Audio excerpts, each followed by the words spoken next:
Good morning. You're very welcome to the third Heritage and Biodiversity Actions for Climate webinar organised by the Local Authority Heritage Officer Network.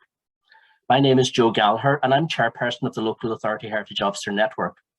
The network is a network of 31 heritage officers based in local authorities around the country, and the Heritage Officer programme is a collaboration between the Heritage Council and local authorities in Ireland. The Heritage Officer Network works in partnership to engage, educate and advocate for heritage. In this week's webinar, we're considering nature-based solutions for climate, and three of my Heritage Officer colleagues will be drawing on their experiences through the Pollinator programme in Kilkenny, the blanket bogs of Sliabh Beagh, and the hedgerows of Westmeath. I think we're all conscious of the biodiversity and climate emergencies that we face, and I think that today's webinar will suggest some of the ways in which we can play our part.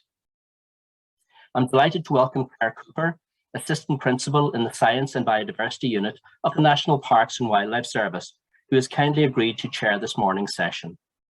You're very welcome, Claire, and I'd like to hand proceedings over to you now. Thank you very much, Joe. I want to say that it's a pleasure for me to be here this morning, and thank you very much to the Heritage Officer Network for inviting me today. I want to thank in advance the speakers that we have, Shirley, Dearbhala and Melanie. In the NPWS, we are very lucky to work with the Heritage Officer Network and the local authorities through our Local Biodiversity Action Fund, which allows local authorities or provides funding for local authorities to implement actions within their own communities.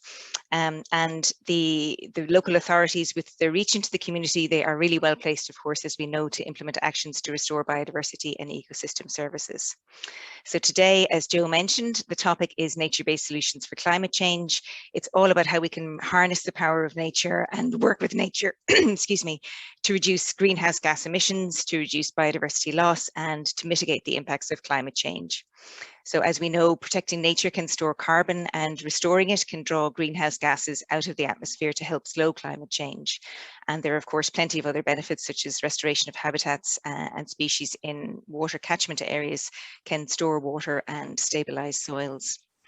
So nature-based solutions focus on protecting natural ecosystems, and not just forests, but also peatlands and wetlands, as we saw last week with Deirdre's presentation on wetlands in Mayo, and Amanda's presentation on the Kilkenny Bog project, but also grasslands and marine habitats. And doing this through locally led projects is especially important, which is why the connection with the Heritage Officer Network and the local authorities is very vital to us.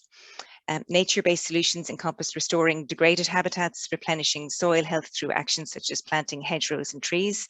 And we're going to see more of this shortly on the presentation from Melanie. It also encompasses bringing nature into towns and cities with connected parks and creating ponds and helping pollinators. And Shirley is going to talk about this in just a moment. So just a little bit of housekeeping. As you would have heard at the start, the sessions are being recorded. The presentations will be recorded, and question and answer sessions will not be recorded. So with that and without further ado, I'm going to hand over to Dearbhala Ledwidge. Dearbhala is the Heritage Officer in Kilkenny County Council since 2003.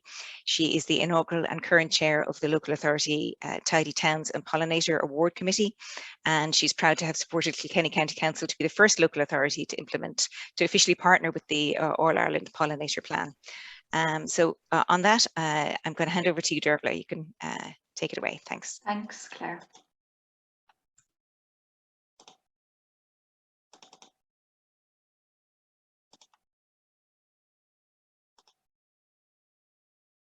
Can you see that okay? Yes, we can see that, Dearbhala. Thank you. Sorry, I'm not at the beginning. Okay, I'm at the start now. So thanks very much, Claire. Thanks for the introduction. As you said, I'm going to talk about the Kilkenny Pollinator Programme, which is a programme of actions that we as a local authority have been implementing for the last number of years. And I want to focus on both what we do as a local authority in terms of our policies and how we manage our own land, but I also want to look at then how we're actually supporting communities on the ground who are also doing amazing work for pollinators. The value of pollinators and the threats to pollinators are very well documented in the All Ireland Pollinator Plan. We know that 1/3 of Ireland's bee species are threatened with extinction. So why does this matter to us? Well, we also know that 75% of the global crops are pollinated by insects. A large portion of the plants, trees and shrubs around the world that we depend on to store carbon, which is increasingly important, are dependent on pollinators. And there's increasing scientific evidence to show that pollinators are being impacted by changes in climate. They're changing their migration patterns because of changes in weather patterns, and the food sources that they normally go to are changing their seasonality, and that's impacting them. So we need to support pollinators to help them, because they also help us. And this slide is really just making the point that we can't look at climate change and the biodiversity loss in isolation. They are two parts of the same coin. The question mark at the bottom is really to show that a lot of people are feeling a little bit overwhelmed, not knowing what they can do. And I hope that you'll agree by the end of this presentation that working with pollinators at a local level is something that all of us can do to help address in a small way the climate and the biodiversity crises that we're facing. So what do we actually do? Well, the framework for our plan is the All Ireland Pollinator Plan. And this is a strategic document developed by the Biodiversity Data Centre in 2015. And it's an All Ireland plan, and that is key to its success. And to date, there's more than 86% of Ireland's 42 councils have partnered on the All Ireland Pollinator Plan.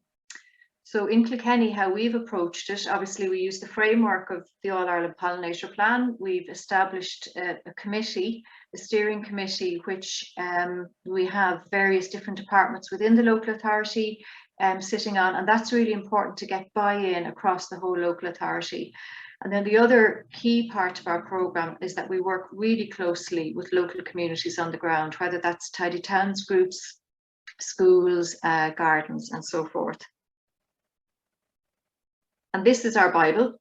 This is a guidance document produced by the All Ireland Pollinator Plan as part of their suite of materials, and it identifies 7 actions for local authorities to take to support pollinators. And I'm going to focus on just 4 of those here today and give you examples of what we're doing in Kilkenny.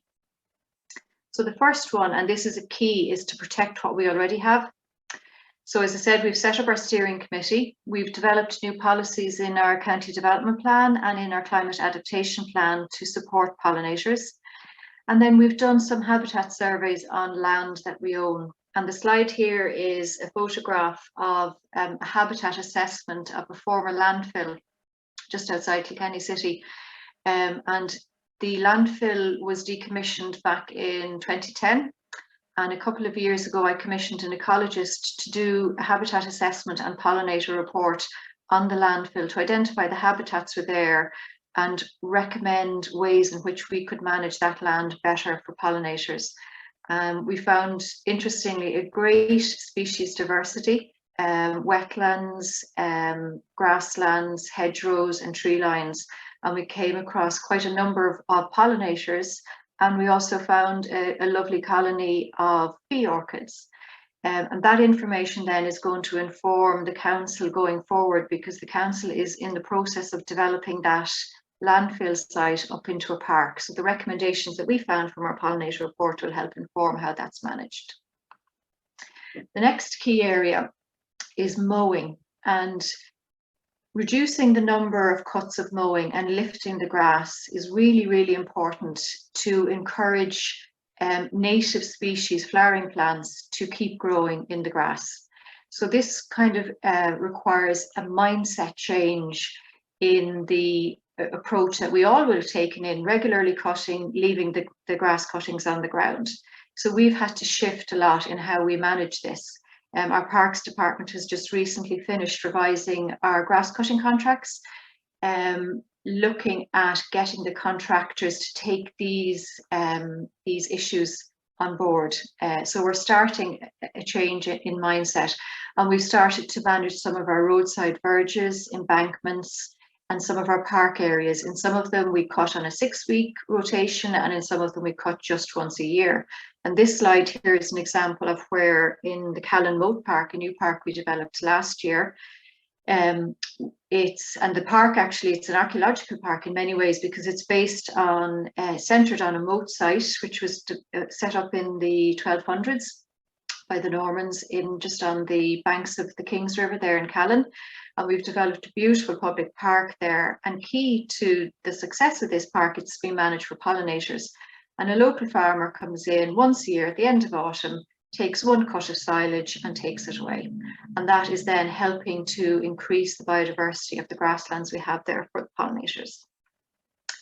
We do some pollinator planting as well. That's an important way of raising awareness around pollinators. And the example here is the Peace Park in Kilkenny City on the banks of the River Nore.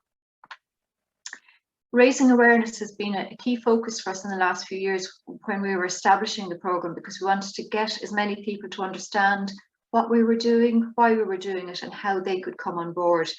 We've taken out, every year we have an annual PR campaign on the local radio, in the local newspapers. We have had bee-themed Paddy's Day parades, newsletters, workshops, training events. We've done a huge range of projects to bring the community on board with us and to raise awareness about why we need to be doing these actions.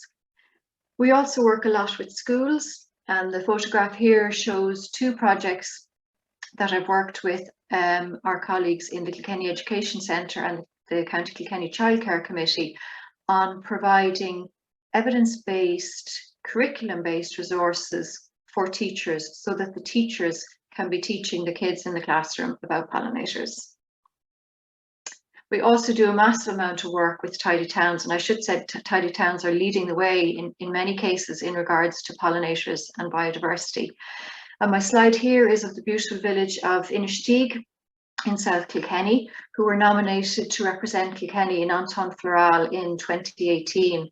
And the tidy towns were doing an amazing amount of work, but we also then decided to support them in the work they were doing by commissioning a number of pollinator studies. So we got a pollinator study of the local school and also of the village to identify areas where they could do more pollinator planting and manage their existing habitats for pollinators. I'm delighted to say that the Inistioge got a gold medal in the Anton Floral, and the judges actually commented in their adjudication report on the strength of their pollinator initiatives in their village. So that was really fantastic. At a national level then, as local authority heritage officers, we saw the opportunity when the pollinator plan was launched to work more closely with our colleagues in the Biodiversity Data Centre.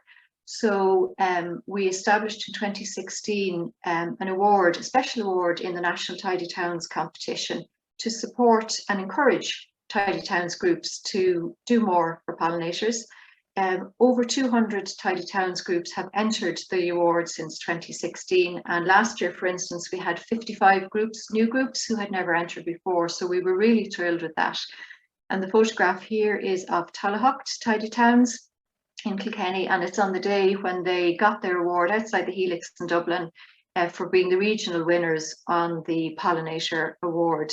They had previously successfully applied to us for an Agenda 21 grant because they wanted to do more work on pollinators, and they used that grant to employ an ecologist who worked with them then to help build up a pollinator plan and a strategic approach in the village of Tullahocht.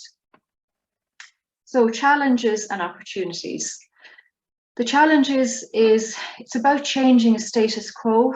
The days of having grass cut with the short back and sides are gone. We need to accept that we have to let the grass grow longer. In certain areas, we need to reduce the use of pesticides. We've had to change a lot of our contracts. So we as local authorities have to have a mindset change, and the public has to have one too. Actually, in many cases, the public has already made that mindset change and is leading us to do more. Just coming up to 8 minutes there, Dearbhala. Thanks. Thanks, Claire. It's a learning curve for us, and I wouldn't by any means say that we have everything perfect. We haven't. It's really at the start of a process for us, and we are continuing to learn, but we are really trying our best to do what we can. The priority really is to protect the existing habitats, and that's a key point, I suppose, to take home around working with pollinators. Obviously, resources is always an issue, and we don't have enough staff resources to do as much active work, face-to-face work with communities on the ground as we would like. In terms of opportunities then, obviously the Pollinator Plan has great benefits for biodiversity and climate action. The All-Ireland approach to this programme is key to its success, and I'd love to see more programmes like this where there's an All-Ireland approach taken. We really support positive local action, and we're learning from communities as well and responding to them. Often it can end up with communities winning awards, getting money for the efforts they're done, so it can be a win-win situation for everybody. And I do think that there's going to be a lot more work for future generations of ecologists, contractors, heritage officers, people in this sphere. Nature-based solutions are here to stay, so there is going to be more work in the future in this area. And I'd like to just finish up by saying thanks to all of our partners. We really couldn't do this without it being done as a partnership project. So the success of what we've done so far is down to working in partnership across all of the different sectors. So thanks very much. Thanks very much for that, Dearbhala. That was really very, very interesting, and it's just great to see the local actions on the ground and how that has grown over the years and the success that you've had with it. So well done, and congratulations on that. I'm going to move very quickly on to Shirley.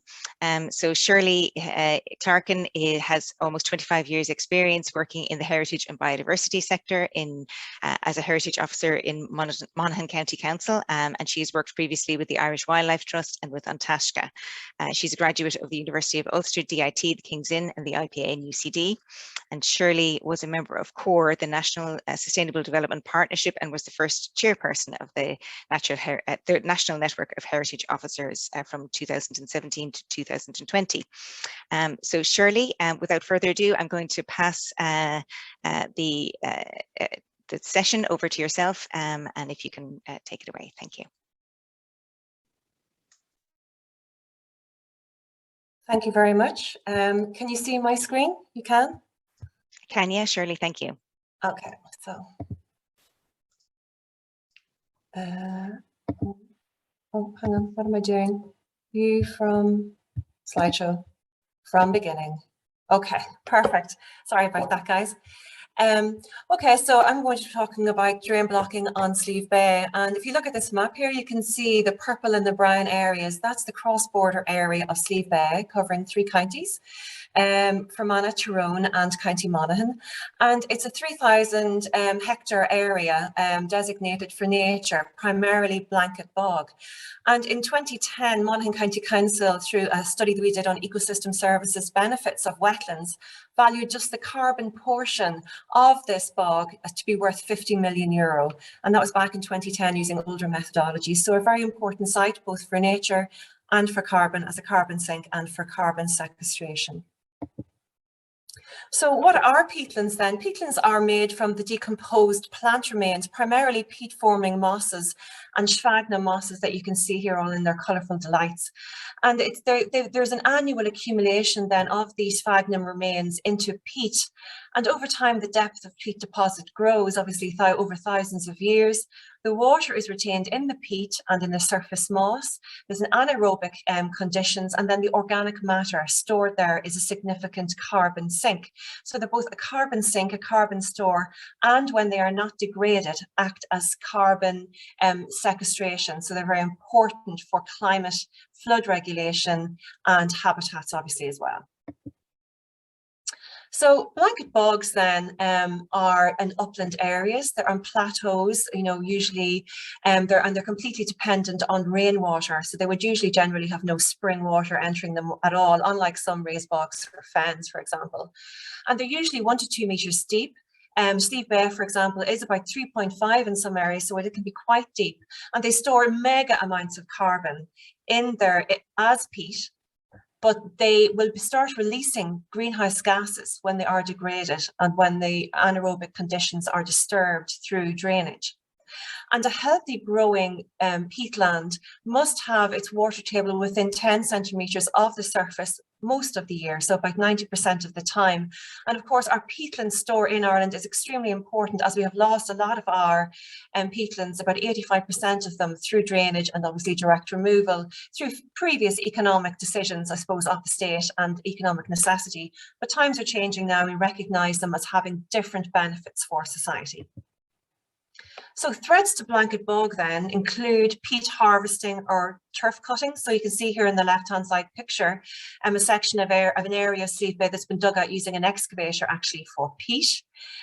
From peat erosion then, so exposed areas of peat like this can make their ways into watercourses and ditches, causing sedimentation and siltation, damaging nursery grounds for fish, obviously, and causing coloration in water, making it harder to treat. Then we have unmanaged and unregulated burning. So that can be because people are trying to burn gorse or burn heather to create younger growth for grazing. Or it can be simply that people throw cigarettes out of cars onto areas that are very dry. And then with wind and topographical conditions, wildfires can spread over large areas. Like you can see here on the right-hand side, we had numerous fires in Sliabh Beagh over the years, but that's a picture from last year where it spread over about 30 hectares very quickly and was contained by the fire service. Obviously, overgrazing and undergrazing can cause impacts on blanket bog, and then scrubbing up with trees and scrub, and even self-seeded conifers from plantations that are nearby, and then obviously afforestation as well affects blanket bogs. And why they're so important, as I said, they contain a lot of carbon, more carbon than tropical forests, about 3 times as much. 66% or 68% of Irish people get their drinking water from peatland catchments. And indeed on Sliabh Beagh, the Dearbhala Group Water Scheme, actually they get their water directly from the surface or from the top of the bog, from one of the lakes there. And bogs prevent flooding as well because they can hold 20 times their own weight in water. And obviously they're extremely important habitats for all of these sphagnum mosses, other types of mosses, the little butterbirds, the sundews, all the gorgeous photographs that you'll see on Tina Claffey's website. And obviously all of the birds as well. So the wonderful dancing hen, harrier in the sky, the snipe and the red grouse. So absolutely amazing habitats. So water regulation then is extremely important. The sphagnum mosses can hold 10 times their own weight in water, trapped between the hummocks, but also in the cells themselves. And they have special barrel-shaped cells which allow the water to be sucked up into it like a sponge. And these barrel-shaped cells, I've got them here, you can see them, they hold 10 times their weight in water. And if you're on a bog and you take up a handful of sphagnum moss and squeeze it, it's like standing over your kitchen sink with a big wet dishcloth and squeezing it out. You'll get tons of water which will pour out of it. And that just shows you the efficiency of sphagnum for holding water. And it draws the water right up into its tips. And so it can draw it right up from the water table surface right up. And that's really what you need to keep the peat forming, peat and sequestering carbon.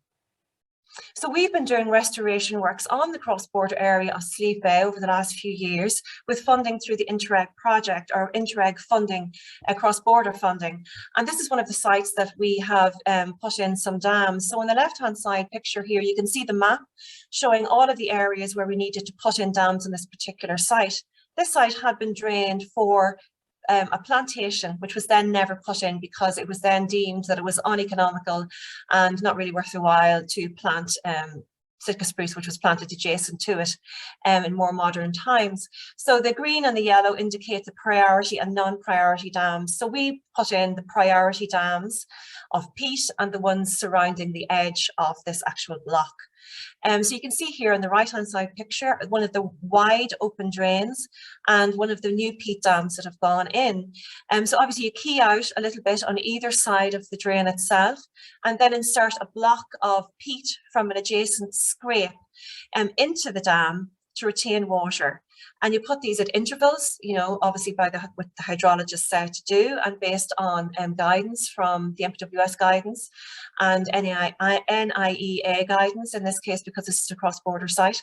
And then this holds the water and starts to draw it back up to that 10 centimetre from the water from the surface of the bog again. And these grass over and vegetate over very quickly, and the sphagnum moss actually starts growing. You can see it rising up and starting to grow at the surface very quickly thereafter. And you can see here on the left-hand side, I know it's a grey day, it's often a grey day in these places. You can see the stepped series of dams in this particular drain. And so the bog slope in this area isn't great, but it would be steeper than maybe in some areas of a raised bog, for example, which some areas can be quite flat. So we're on a blanket bog, obviously it's Clerkin top of a mountain, but we're lucky enough that it's a plateau. And then on the right-hand side, you can see where the water has risen up in the drain that we're looking into a few months after the dams have actually gone in. And we've put in 2,200 peat dams on this site, improving 115 hectares of protected site. And obviously you have to use a big digger. So for the big digger lovers among you out there, here's one. And this wonderful excavator has specially adapted tracks on it. You can see them here. So they're plastic tracks, so they distribute the weight more evenly and they leave less pressure per inch on the surface of the bog, so thereby creating less damage on the site. So after a few weeks, actually, you can't really see where the excavator has been. And obviously this is a much more efficient way of doing peat dams on a large site than going out with the shovel and trying to do it. It would just be impossible.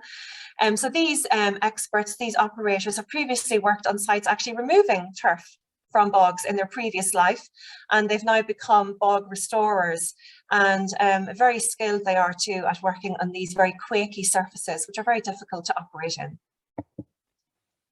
And over the next year, we're going to be installing another 1,200 dams across 1.2 kilometres of drain length, covering another large area of hectarage on the protected sites. So we're going to be doing the same process again on another site.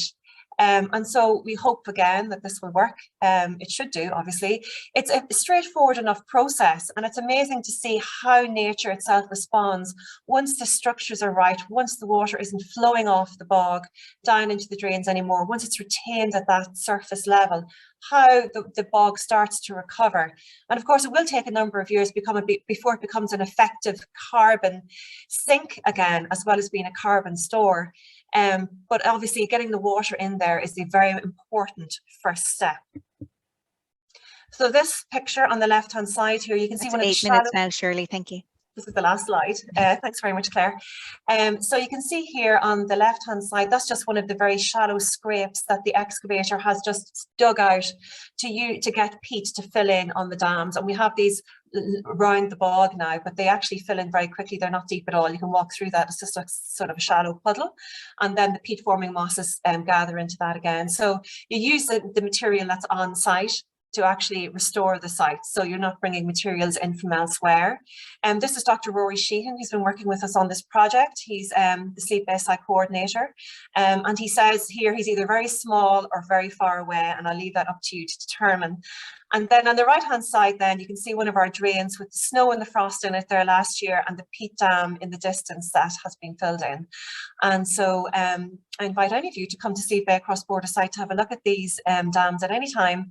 And we would love to be able to do more work like this in the future. It does cost resources, obviously. For one peat dam, it costs about €34 per peat dam. So you can do the maths yourself to figure out how much that costs.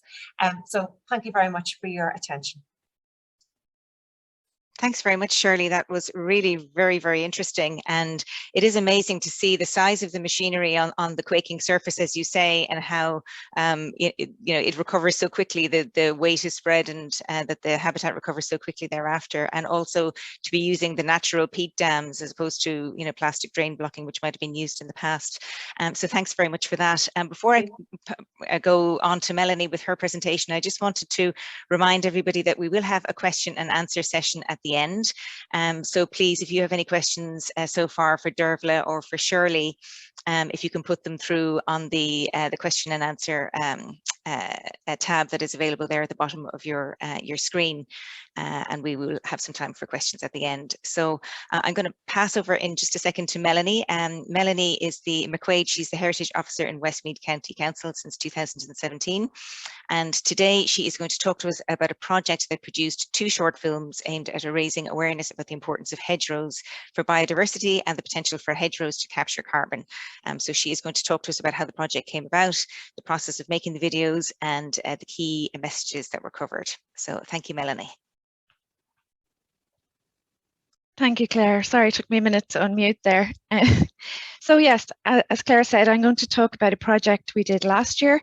We produced two short films, the first entitled A View Over the Hedge, focusing on the biodiversity value of our hedgerows and the regulations concerning hedgerow management. And the second video focused again on hedgerow management, but with the emphasis on how our hedges can help to sequester carbon. So if I just can move my slide on. Bear with me. Yeah. Okay, so the project came about really on foot of discussion at a Heritage Forum meeting, where some of the forum members had expressed concern about inappropriate management of hedgerows. We decided it would be valuable to do an awareness raising piece in the form of a video. And this was done with funding from the Heritage Council with support from Westmeath County Council. The top image here shows James Ham. James is a farmer in Westmeath. He's also a member of the Hedge Laying Association of Ireland. And some of you may have seen James on Plan B, which was a documentary on T.G. Cahir about the All-Ireland Pollinator Plan. James kindly agreed to work with us on this project, and he allowed us to film on his farm. The lower image, you'll see Therese Kelly. Therese is the National Parks and Wildlife Ranger for South Westmeath, and she's also a member of the Heritage Forum. And Therese worked with us on the first video.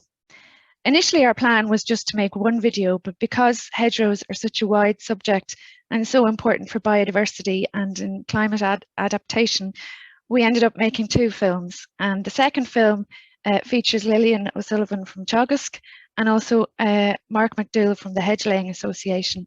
And we were lucky to get some footage from the hedge laying competition that took place last year near Moat. Our hedgerows are cultural features. James makes a point in the video that when we think of man-made structures, we seldom think of hedgerows, but that is essentially what they are. And most of our hedgerows were planted in response to enclosure acts back in the 17th century. So planting that occurred in the late 17th, 18th through to the 19th century was mainly as a result of these enclosure acts. And a lot of the species planted then were hawthorn. But we have a lot of hedgerows across the country which are earlier in date, dating back many more hundreds of years, such as our historic townland boundaries. Hedgerows, of course, are important for the biodiversity. They provide an important food source in the form of flowers, nuts, and berries. And hedgerows are an important habitat for a whole array of insects, birds, and mammals. They act as corridors for these wildlife around our landscape, which is largely so hedgerows provide a network connecting the habitats in what is otherwise a largely agricultural landscape. So the structure of a hedge then, of course, the main feature will be the tree or bush species, and pictured here are some of our native tree species. And the most valuable hedge in terms of biodiversity will be a mixed species hedge and one that has native species. A greater diversity of species in our hedgerows will support greater diversity of fauna, as opposed to, for example, a monoculture beech hedge or a non-native hedge like laurel, which has very little value for biodiversity. In fact, laurel can be classed as an invasive species. Hedgerow habitat also includes the creepers, such as the honeysuckle and briar, pictured here. And then as we move down the hedge, important habitat to be found in the stone walls and earthen banks, which are associated with many of our hedgerows. These provide important habitats not just for mammals, but also for our solitary bees. The wildflowers, of course, are also important for bees and other insects in the form of the nectar and pollen they provide. And not forget the deadwood and the leaf litter associated with our hedgerows, which again provide a food source for a variety of insects and microorganisms. So the whole thing, the hedgerow, is a habitat and it's an ecosystem in itself. And this image then shows some of the ecosystem services provided by our hedgerows. And this is something that Therese discusses in the first video. One of the services not shown in this image is flood alleviation. So of course, flood alleviation and shelter will become more important as the climate continues to change and as we experience more storm events and longer, hotter, drier summers. In the case of flood alleviation, our hedges play a vital role in that they can help to absorb surface water and help to control water flow. And then shelter, of course, is important. And in the video, James tells a story about a neighbour of his who experienced a bad year, and he put it down to the lack of shelter, saying that there's not much shelter in an electric fence. And clearly our hedges can provide a lot more shelter than an electric fence, with a hedge providing between 15 and 13 times its height in shelter. Then we discussed the legislation and regulations concerning our hedgerows. Under Section 40 of the Wildlife Act, it is illegal to cut or destroy a hedge during bird nesting season, that is the 1st of March to the 30th of August. Under the Environmental Impact Assessment Agricultural Regulations 2011, an EIA is required for removal of 500 metres or more of hedgerow, or where removal of hedgerow will create a field 5 hectares or larger in area. There will be cases where planning permission permits the removal of hedgerows to facilitate development. Often, such permissions will attach a condition for replacement planting of equivalent length of hedgerow, and this is really valuable where it specifies that it's native species and species of local provenance. Exemptions, of course, to the regulations include probably the most common being health and safety on a roadside.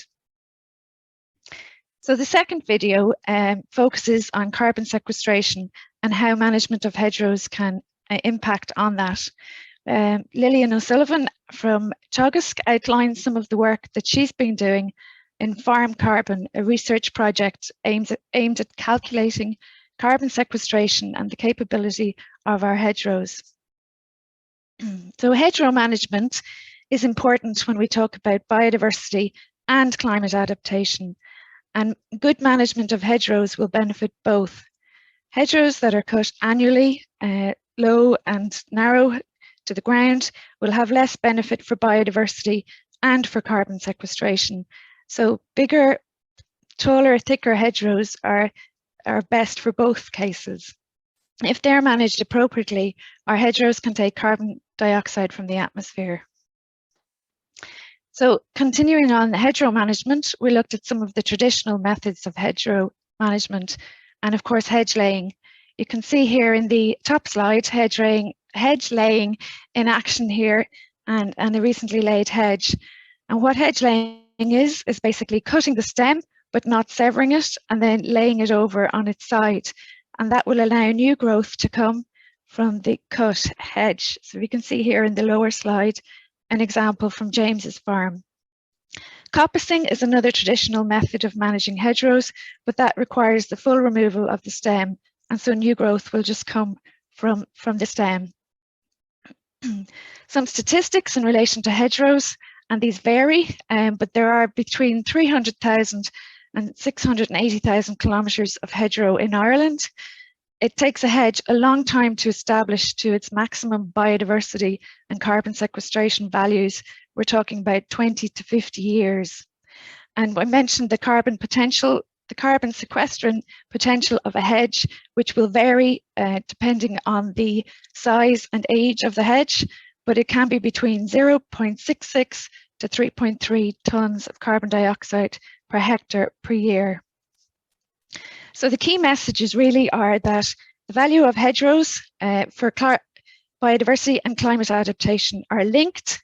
It takes a long time to establish a hedge to its most beneficial for biodiversity and carbon sequestration. So it's important that we manage the existing stock of hedgerow that we have. The nature-based solutions, when we think of climate adaptation and our hedgerows, the nature-based solutions are in particular flood alleviation, shelter and carbon sequestration. I finished by showing you the links to the two videos and encouraging you to have a look. They cover these issues a lot better, I think, than I have. And also the last slide, just to give some further sources and further information in relation to hedgerows. Thank you. Excellent. Thank you so much for that, Melanie. That was really very, very interesting. And, you know, I think it's fair to say that a lot of times people won't realise that hedgerows, you know, can have carbon sequestration possibilities. You know, you would associate that more with, you know, peatlands that Shirley was speaking of earlier. So that was really very interesting. Thank you. Just to remind everybody that the recording is now going to stop at this point. And that we are just about to open the floor for some questions. Thanks again to our panelists today, to Dearbhala, to Shirley and to Melanie. Some really insightful presentations and you know, a lot of good work being done and a lot of progress being made, and obviously a lot more to do, but certainly it's very hopeful to see that, you know, the local projects and local actions going on. Just to remind everybody that the recording will be sent to you if you've logged on to the session through your email. A copy of the recording will be sent through to your email very soon, and it'll be up on YouTube. And if you have got any questions in relation to any of the presentations that went on today, I think that the best thing to do would be to contact, in the first instance, your own heritage officer in your own local authority, and take it from there. So with that, I am going to say thanks again to everybody. Thank you for having me, and I'm going to pass on to Joe. Thank you, Claire. And I'd like to thank all of you for attending this morning's webinar and for your questions and for your kind comments. I'd like to remind you that all the recordings of the webinars in the series are available online. I'd like to thank all of our contributors this morning, Dearbhala, Shirley and Melanie, for the case studies, the experiences and the insights that they provided. Thank you, Claire, for chairing this morning's session. I'd also like to thank Catherine Casey, Shirley and Dearbhala for their hard work behind the scenes in producing these seminars. Just to remind you that the fourth and the final webinar in the current series of Heritage and Biodiversity Actions for Climate webinars will take place online next Thursday, February the 17th at 9:30 a.m, when we'll be exploring the theme of people, heritage and climate. We look forward to seeing you then. Good morning.